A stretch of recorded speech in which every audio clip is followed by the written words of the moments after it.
We'll be doing something to the Jeep, something to make our lives easier. All right.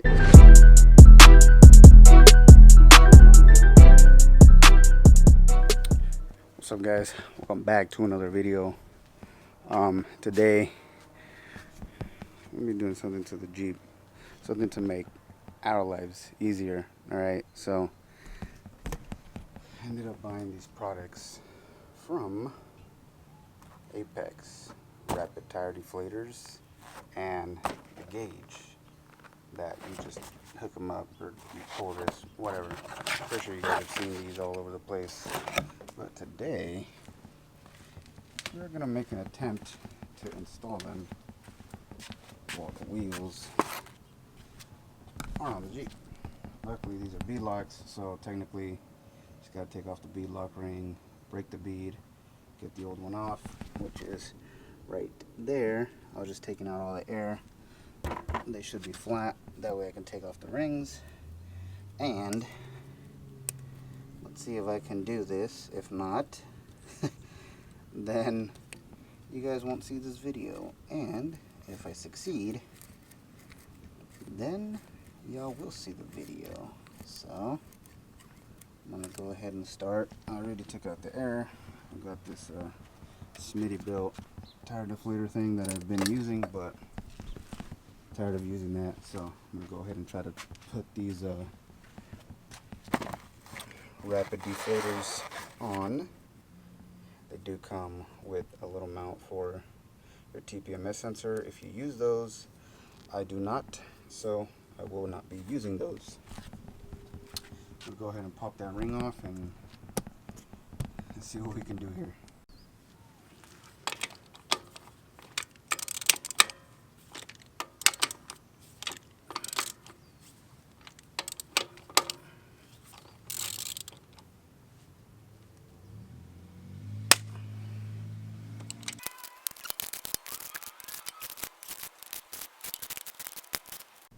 So I went ahead and used the ratchet just to break.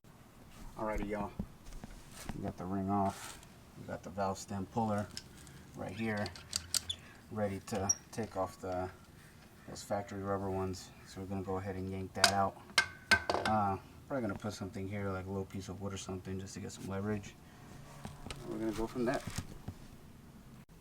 Alrighty, guys. We found a piece of wood. Go ahead and set it under here to get some leverage, and just pop this up like so. Bloop.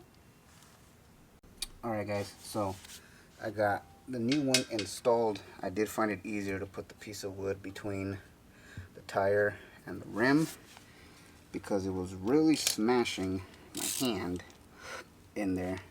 So you guys could probably see in there, my hand's all smashed up from the tire. Got the nut down there in the bottom. Go ahead and snug it down. I'm gonna see if I can get the ratchet in there. If not, then I'll just get my smaller ratchet. But I am gonna add this one here as the lock nut because it does come with two of them. It shows that it uses this nut here and then this sensor thing and then the other nut down there. But I think I'm going to use that as a lock nut because I think that's what it's kind of used for anyways, but without using the sensor part because I don't need it in there. If you read the instructions, it says here, if you guys can read that, not sure if you can. There we go. It says torque T10 screws, that's for the sensor, and torque the nuts to 25 inch-pounds. Use blue or red Loctite on the outer nut only. Only the outer one, guys. If the torque wrench is available, tighten rubber washer.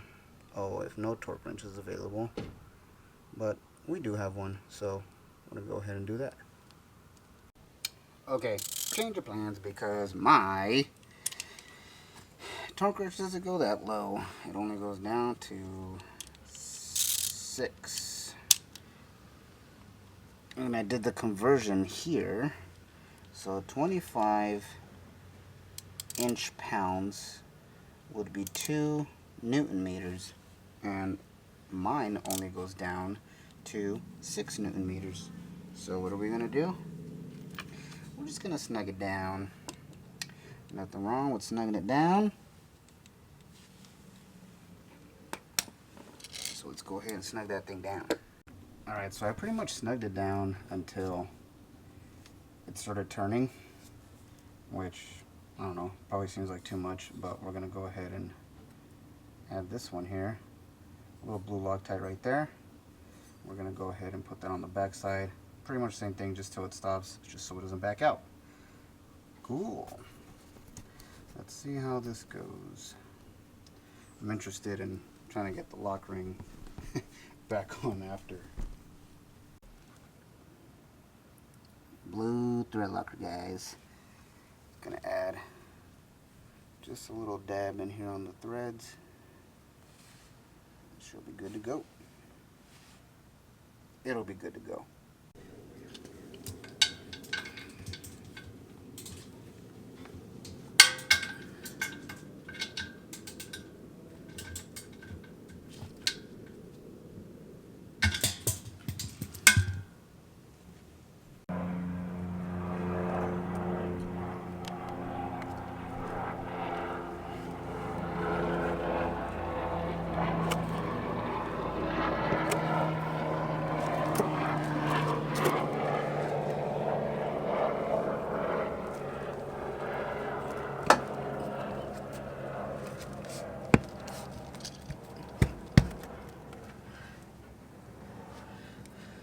Alright, we got the tire on all around.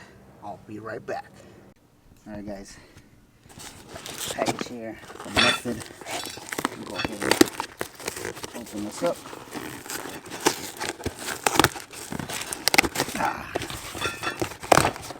This should be all the new hardware.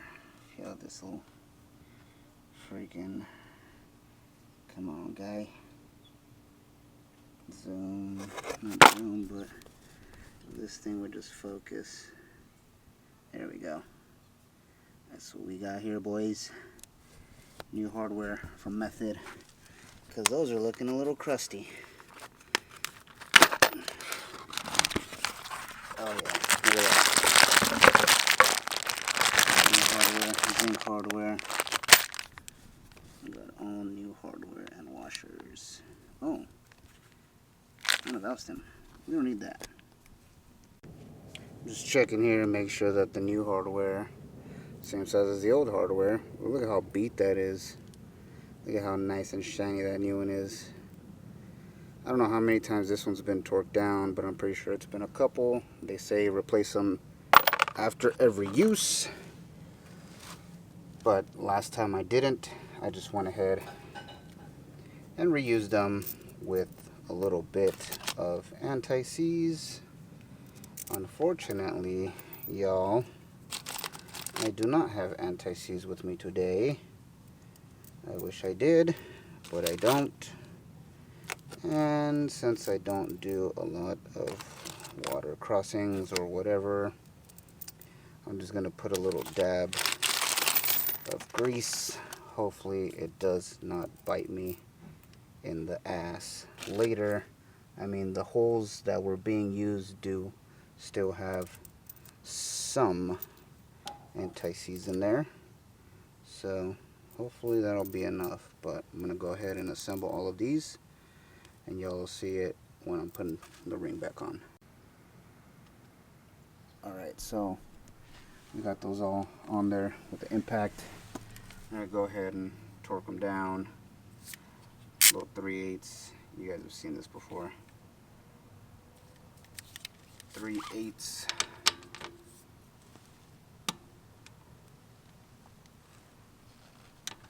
So I believe on the website Method states that it is 20 foot-pounds. This is nerve-wracking every single time. So what I do is I go around, try to snug them all down.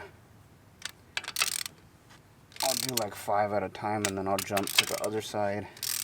That way you don't go in a circle. Oh, that one clicked. And then you gotta do this a couple times. So once they all click, then you gotta go back and make sure that they all click. And that would be your torque spec, because what you don't want is them to be unevenly torqued, and it puts a lot of stress on these bolts. So I'm gonna go ahead and I'll do that, and then I'll tune you guys in at the last pass. Alright guys, we're getting close to the last pass here. Y'all can see, click. They're moving ever so slightly, if nothing at all. Took me about 10 passes, honestly, if you want to get them all to stop at that exact torque number. But once you get them all down, it's very, very satisfying. I'm gonna go ahead and I'll finish this off. We're gonna put air. And of course, best way to fill them up is gonna be with the power tank.